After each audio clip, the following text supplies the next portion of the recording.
வணக்கம். இன்னைக்கு சங்கையா சிறுதானிய உணவகத்துக்கு வந்திருக்க வாடிக்கையாளர்கிட்ட உணவு எப்படி இருந்தது, நம்ம கார்டன் எப்படி இருக்குன்னு கேட்கலாம். வணக்கம் சார். வணக்கம் மேடம்.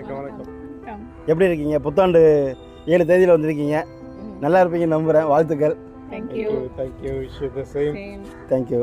கார்டன் அண்ட் இதுக்காகவே நாங்கள் வந்திருக்கோம். மெயினாக அதை சாப்பிட்றதுக்கு ஃபுட் வாஸ் வெரி. எங்கேருந்து வரீங்க மேடம்? நாங்கள் மணப்பாக்கத்துலேருந்து வரோம். மணப்பாக்கம். சார் நீங்கள் எல்லாருமே ஒரே எல்லாருமே மணப்பாக்கம் ராசா grand oil.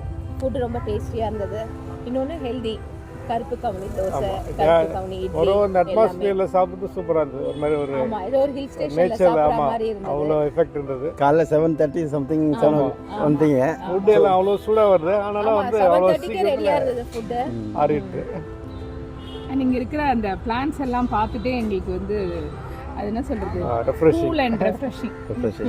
So Ooty Kodaikanal போக முடியாதவங்களுக்கு இது ஒரு சின்ன ஒரு குட்டி குறுங்காடாக இருக்கும். சாப்பிடுற மாதிரி. கண்டிப்பா எஸ்பெஷலி இந்த மார்னிங் டைம் வந்தாக்கா டெஃபினெட்லி இது என்ஜாய் தி ஃபுட். அது சென்னை போரூர் காரம்பாக்கத்தில் தான் எங்கள் லொக்கேட் ஆகிருக்கு எங்களோட நர்சரியும் ஹோட்டலும். ஸோ மெயின் ரோட்டில் இருந்தால் நிறைய டிராஃபிக் இருக்கும், பொல்யூஷன் இருக்கும். ஸோ அதை அவாய்ட் பண்ணுறதுக்காக தான் இந்த நர்சரிக்குள்ளே இந்த விஷயத்தை ஸ்டார்ட் பண்ணேன். மக்களுடைய பேராதரவு நிறைய கிடச்சிட்டு இருக்கு. ஸோ உங்களுடைய நண்பர்களுக்கு ரெக்கமெண்ட் பண்ணுற லெவலுக்கு இருக்குங்களா?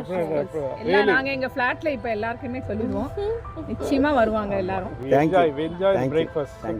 ஸோ நான் ப்ரொமோஷனாக வெளியில் பண்ணாமல் மக்கள் அவங்க மனசுலேருந்து வரக்கூடிய வார்த்தைகள் வந்து என்னை அடுத்த நாள் கொண்டு போன்ற நம்பி தான் உங்கள்கிட்ட ரிவ்யூ கேட்டிருக்கேன். பார்க்குற நீங்களும் வந்து ட்ரை பண்ணி பாருங்கள்.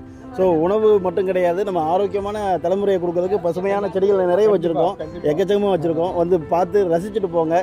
இப்போ சமீபமாக பார்த்தீங்கன்னா சென்னையில் செம்மொழி பூங்காவில் மலர் கண்காட்சி வச்சுருக்காங்க. அதுக்கு கட்டணம் வசூலிக்கிறாங்க. இது வருஷம் ஃபுல்லாக மலர் கண்காட்சி வச்சுருப்போம். பூமித்ராவில் வாரத்துக்கு ஒரு லோடுன்ற மாதிரி கலெக்ஷன்ஸ் இறக்கிட்டே இருப்போம். வீட்டு தேவைக்கான செடிகள், மாடித்தோட்டத்துக்கு தேவையான செடிகள் இருக்குது. அது மட்டும் கிடையாது, பல செடிகளும் அனைத்தும் எடுத்துகிட்டு வந்திருக்கோம். நன்றி sir. Thank you sir. Thank you madam.